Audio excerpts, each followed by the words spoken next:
ভাগ্যবান? অস্ট্রেলিয়া, আফ্রিকায়, রাশিয়ায় যারা জন্মগ্রহণ করেছেন, পৃথিবীতে কলিকালে যারাই জন্মগ্রহণ করেছেন তারাই ভাগ্যবান। ওদের থেকে ভাগ্যবান আমাদের মতো যারা বাংলাদেশ এবং ভারতে জন্মগ্রহণ করেছেন, তারা আরো ভাগ্যবান।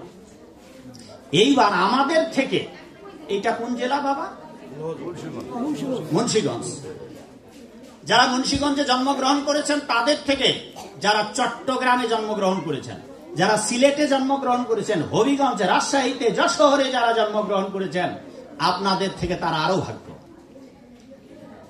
আর তাদের থেকে আরো ভাগ্যবান যারা বৃন্দাবনে জন্মগ্রহণ করেছেন, মথুরায়, দ্বারকায়, পুরীধামে, শ্রীধাম, নবদ্বীপে যারা জন্মগ্রহণ করেছেন তারা আরো ভাগ্যবান।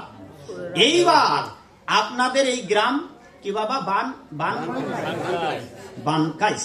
ওরে বাবারে বাবা, মোবাইলে এই নামটা যে আমার কয়েক ডজন বার শুনতে হয়েছে বাবুর কাছে। বানান সহ বলতে বলেছি, বানান বলেন, ঠিকই বানান বয়াকারে বা ন, বাবু তখন বলে দিচ্ছে আমাকে, কারণ নামটা এত কিম্ভূত কিমাকা, অটো চালক যে আমি বলবো বুঝাইতেই পারছি না, সে যে কয়েকবার অটো চালকে কয়েক জায়গায় দিলাম বাবুর সঙ্গে কথা বলার জন্য। বানকাইস, ঠিক বলেছি? আপনারা যারা বানকাইজে আছেন না গো, আপনাদের গয়াকাশী, বৃন্দাবন, মথুরা, দ্বারকা যেতে হবে না। হ্যাঁ, তীর্থযাত্রা পরিশ্রম, সকলই মনের ভ্রম, সর্বসিদ্ধি গোবিন্দ চরণ, প্রেম ভক্তি মহাজন শিল ঠাকুর নরোত্তম একথা বলেছেন।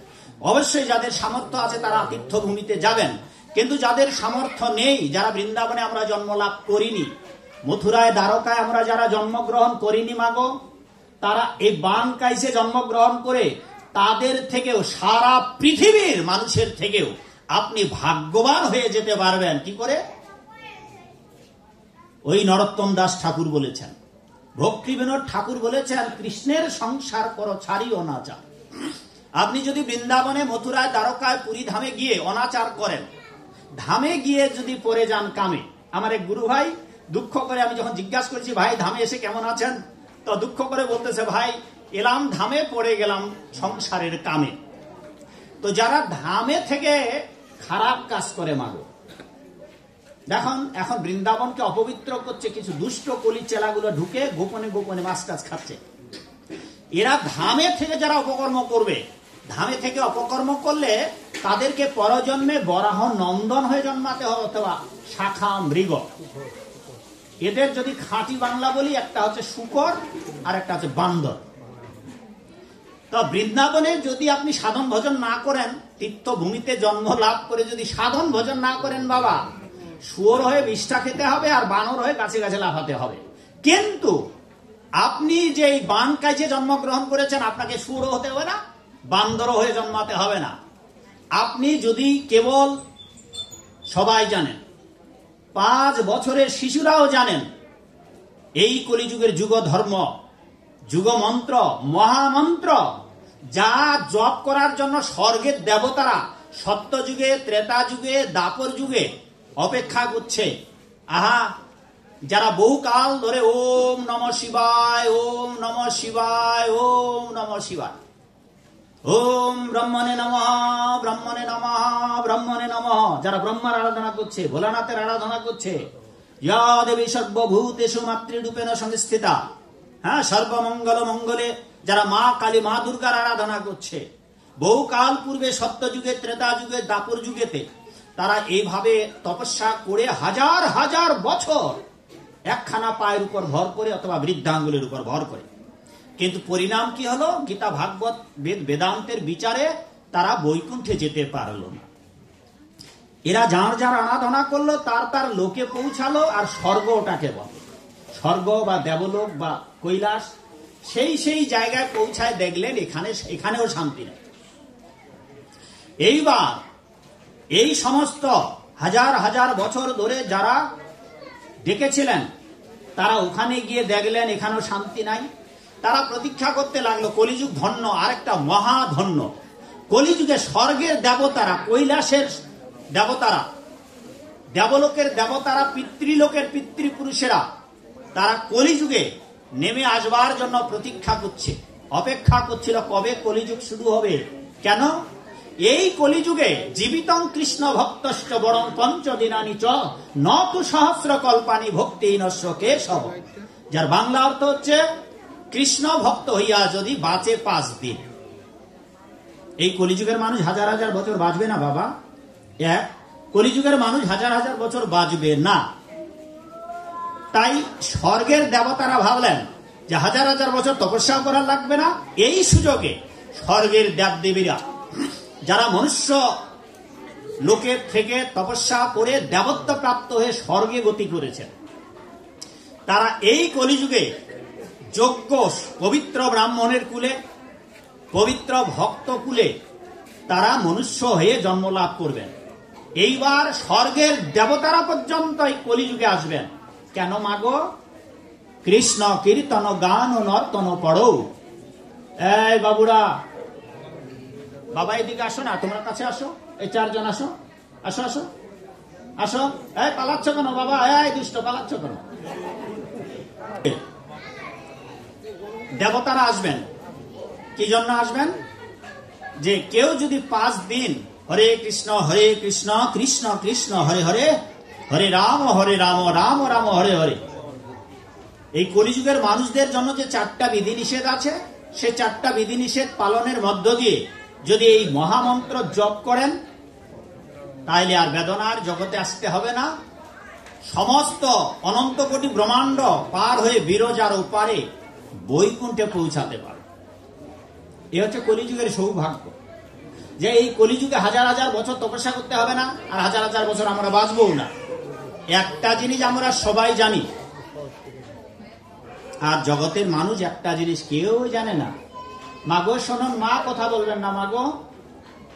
একটা জিনিস আমরা সবাই জানি, আমরা সবাই মরবো, সবাই মরবো, কিন্তু একটা জিনিস কেউ জানে না। কে বাবু? সবাই মরবো, সবাই। বাবা মা আছে না? আচ্ছা, একদিন তারা মরে যাবে। আর আমার বাবা নেই, মা নেই, ভাই নেই, বোন নেই, সব চলে গেছে। আমার সিরিয়াল। একদিন সবাইকে যেতে হবে। সবাই জানি আমরা মরব, কিন্তু কেউ জানি না আমরা কবে মরব। পৃথিবীর 2 জন ভাগ্যবান ব্যক্তি ছিলেন যারা জানতেন যে আর কতকাল বাঁচবেন। তাদের মধ্যে একজনের নাম আপনারা নিশ্চয়ই জানেন, আর একজনের হয়তো জানেন না। যিনি 7 দিন বেঁচে ছিলেন, জানতে পেরেছিলেন। নাম জানেন মা তার? আলোচনায় অনেক শুনেছেন হয়তো। হ্যাঁ, সবাই জানেন না? রাজা পরীক্ষিত। কিন্তু আরেকজন রাজা যিনি জীবনের অল্প সময় পেয়েছিলেন। চলুন একটা ছোট্ট কাহিনী বলি। আর এই কলিযুগের মানুষরা যেহেতু আমরা বেশি দিন বাঁচবো না, যে কটা দিন আছে আর কোনো ওজোর আপত্তি নয়। আমার বাপটা অনেক ওজোর আপত্তি দেখিয়েছেন, বাড়িতে কিছু বলি নাই, কারণ বাপেরটা খাচ্ছি, বাপেরটা বাড়িতে আছে।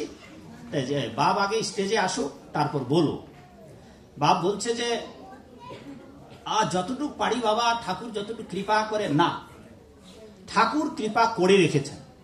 আপনি গর্তে পড়ে গেছেন বাবা, আর গর্তে পড়ে গেছেন, কুয়ার মধ্যে পড়ে গেছেন। আপনি নিজের চেষ্টা, কুয়া থেকে কেউ উঠতে পারবে মা গো?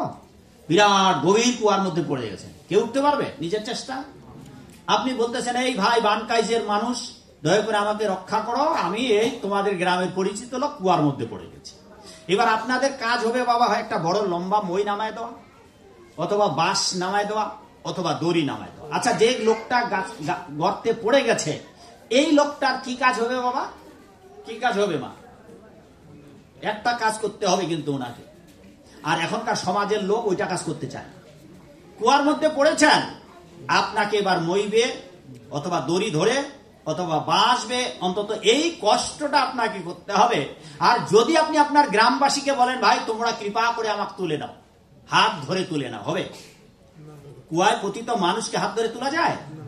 হাত ধরে যেমন কুয়ায় পতিত মানুষকে তোলা যাবে না, তেমনি করে সাধুদের করুণার কথায় অপেক্ষা না করে আপনি নিজে করুণা করে একটু সাধু হয়ে যান, তাইলে ভগবান তো আপনার হৃদয়ে আছে।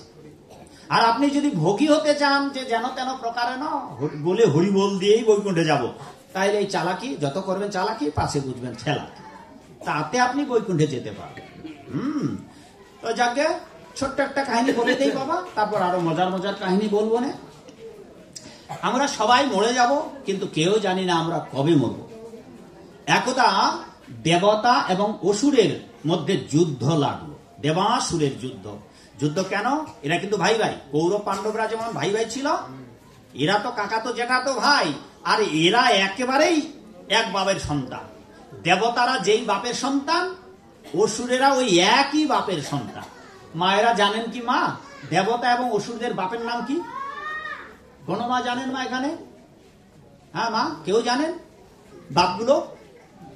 কোন বাপ? একটু চিন্তা করুন। আচ্ছা, মা দুটা, কিন্তু দেবতাদের মা একটা, অসুরদের মা একটা, কিন্তু বাপ একটাই। মা দুটা, অসুরদের মা একটা, দেবতাদের মা একটা। বাবা কিছু বলতেছিলেন, বলুন বলুন। হ্যাঁ, অসুরের বাবা মার নাম? অসুরের মধ্যে অনেক জাতি দুটো। হ্যাঁ, নাম বললে আপনারা বলবেন ও বাবা এটা নাম তো জানি। মা হচ্ছে দিতি এবং অদিতি। হ্যাঁ, অদিতির পুত্ররা হচ্ছে দেবতা, আর দিতির পুত্র হচ্ছে অসুর। আর তাদের দুইজনেরই স্বামী হচ্ছেন একজন, তিনি ঋষি কশ্যপ, মনে রাখুন। এবার যেহেতু একই পিতার সন্তান, একদল সন্তানেরা অসুরেরা জায়গা পেল পাতালে, অন্ধকারে, আর দেবতারা কোথায় বাবা? স্বর্গে। এই দিয়ে ভাই ভাই ঝগড়া, আরে আমরা থাকবো অন্ধকারে আর ওরা থাকবে আলোতে, আমরা বেশি শক্তিশালী, ওদেরকে আমরা যুদ্ধ করে পরাস্ত করে স্বর্গ থেকে পাতালে পাঠিয়ে দেব, মর্তলোকে পাঠিয়ে দেব। এই করে স্বর্গে গিয়ে দেবতাদের রাজ্য যুদ্ধ করে ওদের পর্যুদস্ত করে রাজ্য থেকে তাড়িয়ে দিলেন। তারা মর্তলোকে ছদ্মবেশে অগ্নি, বরুণ, চন্দ্র, সূর্য, ইন্দ্র, সমস্ত তাবৎ দেবতারা সেই সময় মর্তলোকে ফিরে এলেন। এবার স্বর্গশূন্য, দেবলোক শূন্য, অসুরদের উৎপাত। বহুকাল ছদ্মবেশে দিন যাপন করছে দেবতারা। একদিন দেবতারা সবাই পরামর্শ করে, এই কালেতে পৃথিবীর একজন রাজা ছিল, যেটা ভাগবতের কাহিনী বলছে। সেই সময় পৃথিবীতে এক রাজা ছিলেন, যিনি শশাগরা পৃথিবীর অধীশ্বর। একাধারে তিনি কৃষ্ণ ভক্ত এবং ঋষি। এই ঋষির নাম খট্টাঙ্গ। তারা দেবরাজ ইন্দ্র, বরুণ, অগ্নি আদি, তারা সবাই পরামর্শ করে ছদ্মবেশে দেবরাজ ইন্দ্র সহ রাজা খট্টাঙ্গের রাজসভায় এসে উপনীত হলেন আর নিজেদের পরিচয় দিলেন। পরিচয় পেয়ে রাজর্ষি খট্টাঙ্গ বললেন, হে রাজন, হে স্বর্গরাজ, হে দেবরাজ ইন্দ্র, কেন আপনার আজ এই দুর্গতি? আপনাদের সবাই কেন এখানে মর্তলোকে ছদ্মবেশে? আমরা আমাদের রাজ্য হারিয়েছি, অসুর ভ্রাতারা আমাদের রাজ্য দখল করেছে।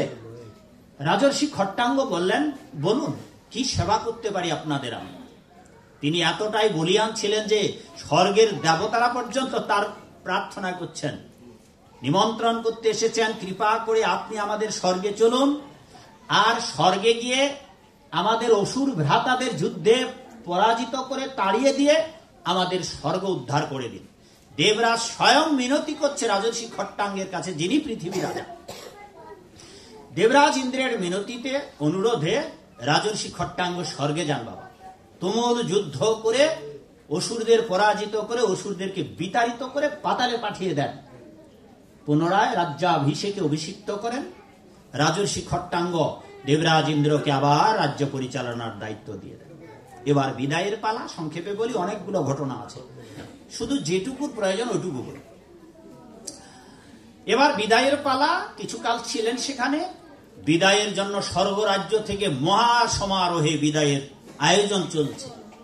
রাজকীয় ভাবে যেমন প্রাইম মিনিস্টারকে বরণ করা হয়, তেমনি করে দেশের, ওই মা, মাগো হাত ছেড়ে দাও, এখনই ঘুমাচ্ছ মা, আমার মতো বসুন, আমার মতো বসুন। যদি কারো ঘুম ধরে, মা হাতটা ছেড়ে দিন, আপনি মুখ থেকে হাতটা ছাড়ুন, হ্যাঁ তার নিচে রাখুন। হাত যেখানেই রাখবেন আপনাকে ঘুম পাড়াবে। আপনি গালের মুখের মধ্যে রাখেন, হাঁটুতে রাখেন, মাটিতে রাখেন। এই জন্য বেদে বলেছে, উত্তিষ্ঠত জাগ্রত প্রাপ্য বরা নেই বোধত। আপনারা তো বেদ পড়েন নাই মাগো, তা বেদে বলছে, ওহে মনুষ্য সকল, এই যে দুর্লভ মানব জীবন পেয়েছ, তা ঘুমিয়ে ঘুমিয়ে কাটবার জন্য নয়, আর গাধার মতো পরিশ্রম করার জন্য নয়।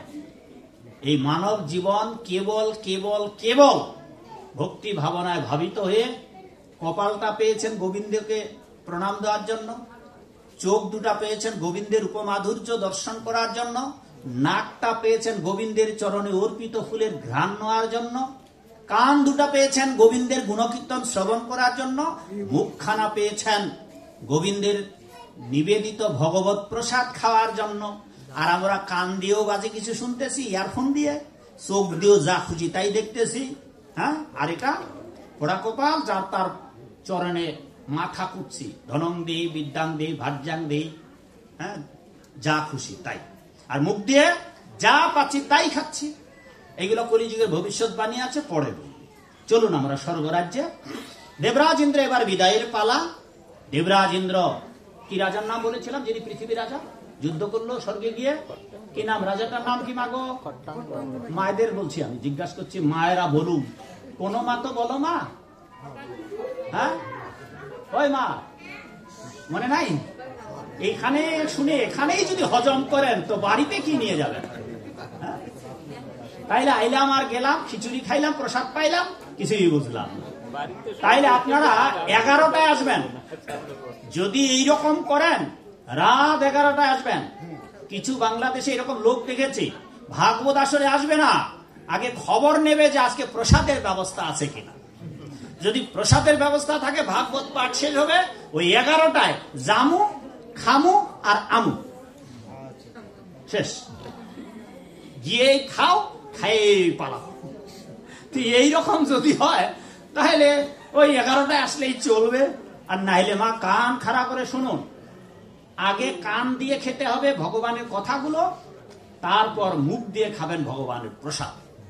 কানেরও ভিতর দিয়া মরমে আসিয়া পশিল গো, আকুল করিল প্রাণ। নামটা মনে রাখুন, নামটা কিন্তু খটর মটর, কাজ কিন্তু ভালো। নাম হচ্ছে খট্টাঙ্গ। এইবার দেবরাজ ইন্দ্র রাজাকে বললেন যে, হে রাজন, আপনার শৌর্য বীর্যে আজ আমরা নিষ্কণ্টক স্বর্গরাজ্য ফিরে পেয়েছি। বিদায়কালে আপনারাকে আমরা সবাই উপঢৌকন দিতে চাই। বলুন আপনি স্বর্গরাজ্যের কি নিতে চান?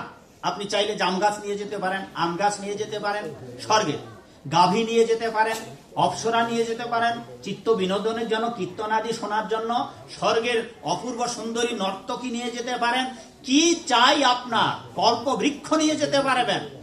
আম গাছে কাঁঠাল ধরবে, কাঁঠাল গাছে লিচু ধরবে, এক গাছে যা ফল চাইবেন সব ফল। কিরে মা, আমরা হলে নিয়ে আসতাম না? ভাগবতে, এই যে ভাগবত, এই ভাগবতে আছে স্বর্গের এক একটা জামের বর্ণনা। এক একটা জাম একেবারে হাতির মতো। আচ্ছা, এখানে যতগুলো মানুষ আছেন, একটা জামের ফল যদি মর্তলোকে আনা যেত, জাম গাছ, তাহলে ওই জামগুলো এক একটা হাতির মতো। আচ্ছা, ওই পাকা জাম যদি একটা হাতির মতো হয়, তো এখানে ওই একটা হাতির মতো ওজনের রস যদি শরবত তৈরি করা হয়, বাবু, এই সবাই খান শেষ করতে পারবে? হ্যাঁ, একটা জাম দিয়েই তো আমাদের সবার একেবারে, হ্যাঁ কিরে মা, শরবত হয়ে যেত। কিন্তু দেখুন, আমরা হলে তো খুব, আমরা তো চালাক বেশি। আমরা একটা সিরিয়াল দিতাম না, মা এটা দেন, ওটা দেন, কাম ধেনু, খালি ঘাস খাওয়াবেন আর দুধ হতেই থাকবে। কত মন দুধ, যত অতিথি আসবে তত দুধ খালি দহন করবেন, মা দিতেই থাকবে কামধেনু। বাছুর টাছুর হবে না। এখনো পৃথিবীতে কামধেনু আছে। আমি জানি না আপনারা দেখেছেন কিনা। ময়মনসিংহে ছিল, সেটা আজ থেকে 87 সালের কথা বলছি। আমি যখন ছাত্র এবং প্রচার করতাম, ওইখানে গিয়ে কামধেনু এবং কামধেনু দর্শন লাভ করা হয়, এবং কামধেনুর মাতার দুগ্ধ পান করারও সৌভাগ্য হয়েছিল আমার। তাই কামধেনু চাইলে আমরা নিয়ে আসতাম মাগো। পারিজাত পুষ্প অত্যন্ত সুগন্ধি, 6 কিলোমিটার দূরে খালি ঘ্রাণ ছড়িয়ে যাবে। দেবর্ষি না, দেবরাজ ইন্দ্র রাজর্ষি খট্টাঙ্গকে বললেন, বলুন কি কি চান। রাজর্ষি খট্টাঙ্গ ছিলেন কৃষ্ণ ভক্ত, সংসারী লোক, বিষয়ভোগী ছিলেন না তিনি। ভুক্তি মুক্তি সিদ্ধিকামী সকলেই অশান্ত, সবাই খালি দাও দাও দাও। কর্মী চায় বন্ধন দশা স্বীকার করতে, জ্ঞানী চায় শূন্যে বিলীন হতে, যোগী চায় কৃষ্ণ সাধন করতে। কিন্তু কৃষ্ণ ভক্ত কেবল কৃষ্ণেরই আরাধনা করতে চান, আর জগতের কোনো ঐশ্বর্য চান না। তাই রাজর্ষি খট্টাঙ্গ বললেন, হে রাজন, হে দেবতাবৃন্দ, যদি আপনারা আমার প্রতি সন্তুষ্ট হয়ে থাকেন, তবে কৃপা করে আমাকে শুধু এইটুকু জানিয়ে দিন আপনাদের স্বর্গরাজ্যের আমি কোনো কিছুর প্রত্যাশা করি না। কৃপা করে আপনারা আমাকে, আপনি হে দেবরাজ ইন্দ্র, আপনি শুধু এইটুকু আমাকে বলে দিন, তাতেই আমার সব পাওয়া হয়ে যাবে। বলে বলুন কি আপনার চাওয়া পাওয়া? বলে শুধু বলে দিন যে আমি তো পৃথিবীতে যাব, এখন আমার বিদায়ের পালা। মর্তলোক থেকে আমি অনেকদিন আগে আসছি, প্রজারা সুখে শান্তিতে বসবাসের জন্য তাদের একটা ভালো কিছু করতে তো হবে আমাকে আবার গিয়ে। তা আপনি শুধু এইটুকু বলে দিন যে আমি মর্তলোকে গিয়ে আর কতকাল রাজ্য পরিচালনা করতে পারবো, তার মানে আমার জীবনের আর কতকাল আয়ু আছে। দেবরাজ ইন্দ্র চোখ বন্ধ করেছেন মাগো, চোখ বন্ধ করে কিছুক্ষণের মধ্যে চোখ খুলে বলছে, হে রাজন, সর্বনাশ সর্বনাশ সর্বনাশ হয়ে গেছে। বলে কি সর্বনাশ? সর্বনাশ হয়েছে যে বলুন, আপনি নিঃসংকোচে বলুন কি হয়েছে। বলে আপনার জীবনের পরমায়ু আর মাত্র 1 মুহূর্ত বাকি। 1 মুহূর্ত মাগো, 1 মুহূর্ত হচ্ছে 48 মিনিট। কি অবস্থা বাবা? মাত্র 48 মিনিট। ইমামনি জামাই আর 48 মিনিট বাঁচবে। যদি আপনার সামনে দাঁড়িয়ে আপনাকে বলে আর আপনার স্বামী আর মাত্র 48 মিনিট বেঁচে থাকবে, কি পরিস্থিতি হবে মাগো? কি অবস্থা হবে ভেবে দেখুন তো মা। আপনার স্বামীকে বলা হচ্ছে আপনার বউ আর মাত্র 48 মিনিট বাঁচবে, কি করবেন? দেবরাজ ইন্দ্র পাশে দাঁড়িয়ে বলছে, আপনি চাইলে আপনি আপনার 100 বছর আয়ু বাড়িয়ে নিতে পারেন, আমি আপনার সেই ব্যবস্থা করব। এমত অবস্থায় আপনি কি করবেন? আমরা হলে কি করতাম? আপনার স্বামী, আপনার জামাই অথবা আপনার বউ আর মাত্র 48 মিনিট বাঁচবেন, তারপর মারা যাবে। এমত অবস্থায় কি করবেন বাবা? আমরা কি করব? চাইবো না আয়ু? কিরে মা, ভয় পাইছেন? আয়ু চাইবেন না? কি মরতে দেবেন জামাইকে? আইসে বাবা, আইসে এখানে জিজ্ঞাসা করি একটু। হ্যাঁ, কই বাপটা কই? ও হরি প্রশান্ত বাবু। ও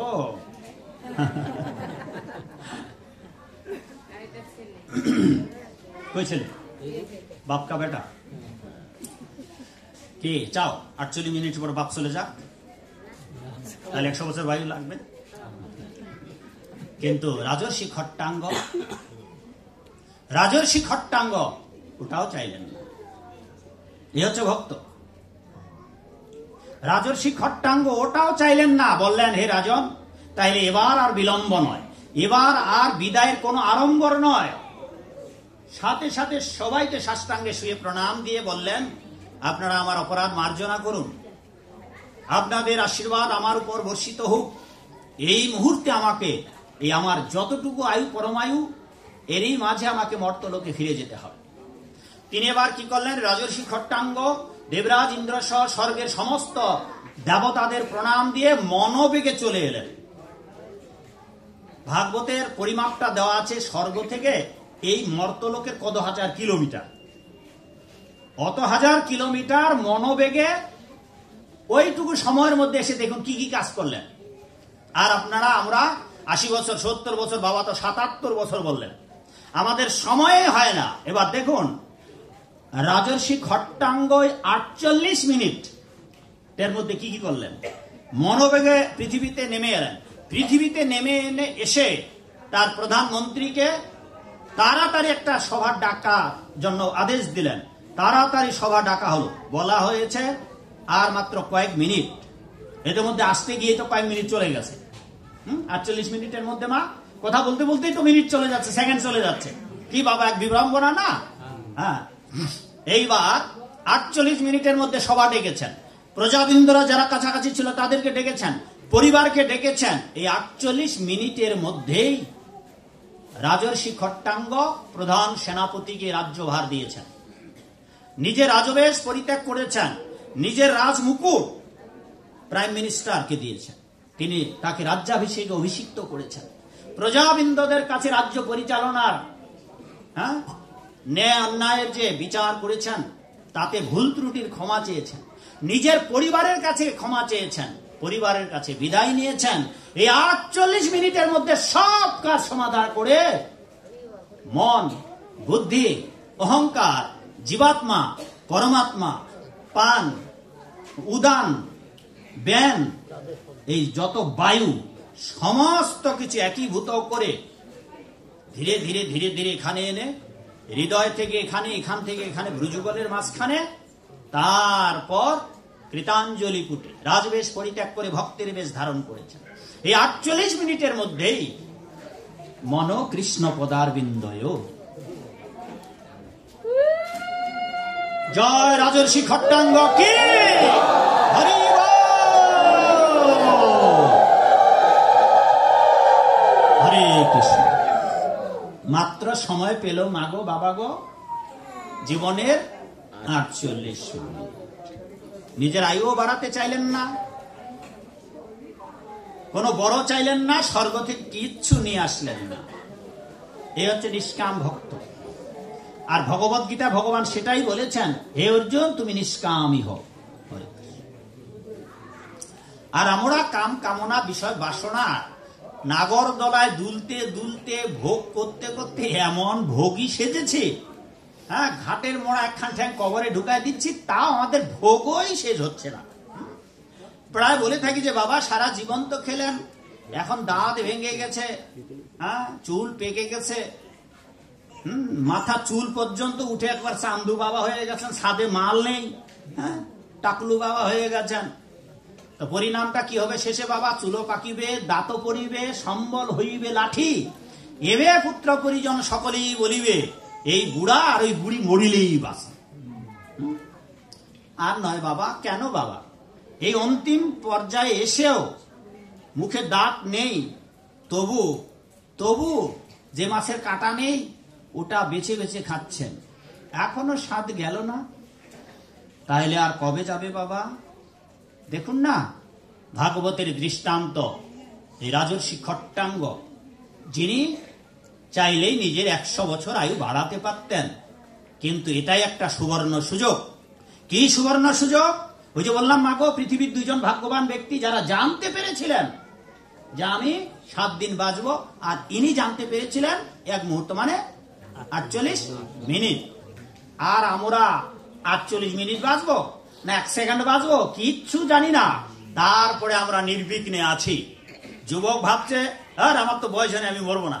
বাপ ভাবছে যে না এখনই কিসের, এখনো তরতাজাই তো আছি, আরো কিছুদিন ভোগ করি, সংসারটা আরো গুছিয়ে নেই, নাতি নাতনিটার বিয়ে দেই, এই যার যার মতো করি। তো ভাগবত একটা দৃষ্টান্ত আছে, আচার্যরা যে দৃষ্টান্তটা দিয়েছেন, যারা এই রকম করছে এর একটা নির্বোধ ছাড়া কিচ্ছু না, যারা মনেই রাখতেছে না যে মৃত্যু হবে, এদের অবস্থাটা প্রভুপাদ দৃষ্টান্ত দিয়েছেন। কসাই তো বোঝেন বাবা সবাই, কসাইখানার ছাগলের মতো। বলছে যে কসাইখানায় দেখবেন, অথবা মুরগির খাঁচা, অনেকগুলো মুরগি থাকে, আর যে মুরগি কেটে কেটে বিক্রি করে দেখবেন একটার পর একটা মুরগির গলা কাটতেছে, আর জীবন্ত অবস্থায় অর্ধ মেরেই একটা চঙ্গার মধ্যে রেখে দিচ্ছে, ছটপট ছটপট করতে উঠে মরে শেষ। আর বাকি যে মুরগিগুলো আছে ওরা cat cat cat cat cat করে সব খাচ্ছে। আমাদের অবস্থাটা এরকম, যেটা মহাভারতে যুধিষ্ঠির মহারাজও বলেছে। আমাদের অবস্থাটা হচ্ছে কসাইখানা ছাগলের মতো। যুধিষ্ঠির মহারাজকে ছদ্মবেশী যক্ষ ধর্ম যখন ওই জল খাইতে গেছিল 4 ভাই, সবাই তো মরে গেল। তার অনেকগুলো প্রশ্নের মধ্যে একটা প্রশ্ন ছিল, হে যুধিষ্ঠির, তোমাকে বলতে হবে জগতের সবচেয়ে আশ্চর্য কি বস্তু? যুধিষ্ঠির মহারাজ বলেছিলেন, পৃথিবীর প্রতিনিয়ত মানুষ মরে যাচ্ছে, প্রতিদিন নরকে যাচ্ছে, পিতা পুত্রকে কাঁধে করে শ্মশানে নিয়ে যাচ্ছে, পুত্র পিতাকে কাঁধে নিয়ে শ্মশানে যাচ্ছে, স্বামীর আগে বউ মরছে, বউয়ের আগে স্বামী মরছে। এত সব হলেও যারা বেঁচে থাকছে রক্তের গরমে, বিদ্যা বুদ্ধির অহংকারে, তাদের নিশ্চিত মৃত্যুকে তারা ভুলে গিয়ে জাবর কাটছে ওই ছাগলের মতো, খাচ্ছে দাচ্ছে ভর্তি করছে। একটা ছাগল গলা কাটে চামড়া ছুলে, জীবন্ত চামড়া ছুলে কেটে বিক্রি করছে মা। আর বাকি ছাগলগুলো দেখবেন, ওই ছাগলগুলাকে যদি ঘাস খেতে দেয়, বাবা খাবে না, একটা ছাগল ঝুলাইছে, কেটে চামড়া মাংস বিক্রি করা হচ্ছে, আর বাকি যে ছাগলগুলো ওখানেই বাঁধা আছে, ওরা দেখবেন ঘাস পাতা নির্বিঘ্নে খাচ্ছে। আমাদের অবস্থাটা এরকম। বলেন এই জগৎ সংসারের অধিকাংশ মানুষদের অবস্থা এই কসাইখানা ছাগলের মতো। নিজের কাঁধে শ্মশানে নিয়ে গেলেন বাপ মাকে, আর আপনি ভোগ করছেন, নিশ্চিত মৃত্যুকে ভুলে রেখেছেন। আর নিশ্চিত মৃত্যুকে ভুলে যাওয়ার ফলে আপনি যথার্থভাবে গোবিন্দের ভক্ত হতে পারছেন না, যার ফলে খাচ্ছেন দাচ্ছেন শেষকাল পর্যন্ত। যেই দিন মরে যাবেন ওই দিনও আপনার খেতে ইচ্ছা হচ্ছে, আর একটু ভোগ করি, যদি আরো কিছুদিন বেঁচে থাকতে পারি। না বাবা, শ্রীল প্রভুপাদ বলেছেন বৃদ্ধ মানুষদের আনন্দ করা উচিত মরবার জন্য। কেন জানেন? আপনারা মরে গেলেই 18 বছরে যুবক হয়ে জন্মাবেন, যুবতী হয়ে জন্মাবেন। যদি আপনারা গোবিন্দের আরাধনা নাও করেন, যদি দেবদেবীর পূজা করেন, বাবা মার সেবা করেন, 12 মাসে 13 পার্বণ করেন, কোনোটাই বিফলে যাবে না। কিন্তু বিফল, চরম বিফল হচ্ছে যে আপনারা গোবিন্দের কাছে যেতে পারবেন না। স্বর্গে যেতে পারবেন, দেবলোকে যেতে পারবেন, পিতৃলোকে যেতে পারবেন, মাতৃলোকে যেতে পারবেন, কৈলাসে যেতে পারবেন, দেবী ধামে যেতে পারবেন। বয়স হবে 18 বছর, মায়েদেরও বয়স হবে 18 বছরের যুবতী, বাবারাও হবে 18 বছরের যুবক। বহুকাল স্বর্গে ভোগ করতে পারবেন, কিন্তু ক্ষীণে পুণ্যে মর্তলোকং বিসন্তি জাগিতায় বলা হয়েছে, আবার এই পৃথিবীতে ফিরে আসতে হবে। কিন্তু আমরা আপনাদের এমন রাজ্যে নিয়ে যেতে চাই যেখানে গেলে আর এই বেদনার জগতে কোনোদিন আসতে হবে না। আর সেখানে যদি যেতে পারেন আপনাদের বয়স হবে 14-15 বছর, কোনোদিন এই বেদনার জগতে আসতে হবে না। সেটা হচ্ছে বৈকুণ্ঠ। এটা পরে বর্ণনা দেই। তো আমাদের 4 শ্রেণীর মানুষ সমাজে আছে বাবা। তার 1 নম্বর দৃষ্টান্ত দিয়েছি আমি, বোকা মানুষ, যারা অন্নপ্রাশনে ভুল, শুভ বিবাহেতে ভুল, এইবার মরে যাবে। ভূতের বাপের 14 গোষ্ঠীর পিণ্ড নিয়েও হিন্দুরা গোলমাল করে। কেউ 11 দিনে শ্রাদ্ধ করে, কেউ 13 দিনে শ্রাদ্ধ করে, কেউ 16 দিনে, কেউ